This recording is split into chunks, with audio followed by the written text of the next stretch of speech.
avançamos para a quarta-feira. Talvez a quarta-feira seja esse ponto final, porque a quinta é o encerramento lá da esperança que eu já mencionei, né?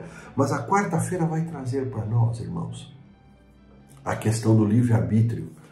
E muitas pessoas, o autor não fez isso aqui, não fez essa pergunta, mas a pergunta é assim: se Deus sabia que haveria a existência do mal, que o mal se levantaria, que o Satanás seria vitorioso apenas aqui na terra, por que então que Deus criou Lúcifer? Por que Deus criou Adão e Eva?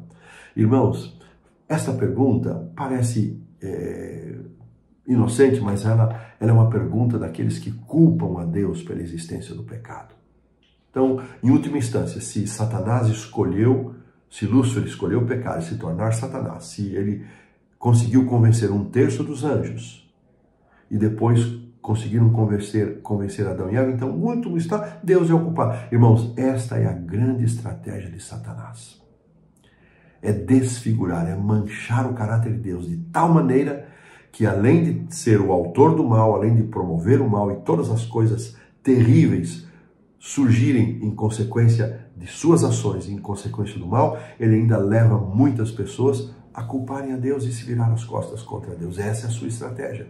E é por isso que Jesus veio. Jesus veio para desmistificar esta acusação. Ele veio para revelar plenamente o caráter de Deus, que é amor, bondade e justiça. Eu já mencionei todas as vezes que tivermos alguma dúvida acerca do caráter de Deus, olhemos para Jesus, como ele tratou a doença, como ele tratou a morte, como ele tratou a injustiça, como ele tratou aqueles que não tinham voz, como ele tratou aqueles que não tinham chance, como ele tratou os oprimidos.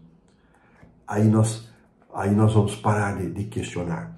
Então, a lição, o autor afirma o seguinte: a defesa do livre-arbítrio é o entendimento de que o mal é resultado do uso errado do livre-arbítrio. Irmãos, isso precisa ficar muito claro para nós. Deus nos criou livres, porque se não fosse assim, nós teríamos sido criados como robôs, como maquininhas programadas para adorá-lo. E um Deus que é plenamente amor, que é a essência de amor e que é plenamente livre, o único ser plenamente livre do universo é o próprio Deus. Como ele não iria criar criaturas livres? Esta liberdade, ela é a diferença, é a grande marca que nos diferencia dos animais irracionais. É o livre-arbítrio, é a liberdade de pensar, de raciocinar e de escolher. E foi justamente esse aspecto, essa semelhança moral com Deus, que Satanás atacou ao conduzir Adão e Eva ao pecado, porque ao cair em pecado, eles foram roubados de sua liberdade. E muitas vezes nós não consideramos isso, mas para que o homem pudesse outra vez escolher a Deus, ter a oportunidade de uma escolha, Jesus pagou o preço desse pecado com sua morte, simbolizado ali naquele cordeirinho, o primeiro que faleceu, que teve sua vida tirada, a vítima inocente. Então, irmãos, precisamos entender isso, que antes de qualquer coisa nesta vida, Jesus pagou um preço, ele nos criou livres. Ele previu o pecado, mas não determinou o pecado. Ele não é a causa do pecado.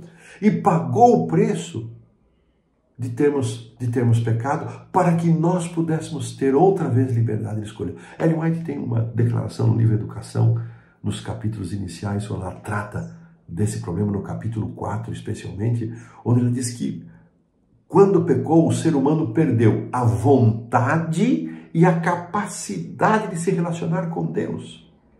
Vejam que coisa impressionante. O ser humano não tinha mais vontade, tanto é que Adão e Eva se esconderam.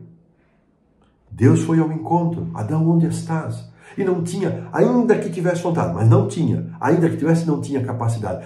Foi necessário Deus vir ao nosso encontro, dar a sua vida, para restabelecer a nossa liberdade, para que então pudéssemos decidir: escolho ou não escolho? Exemplificados em Caim e Abel.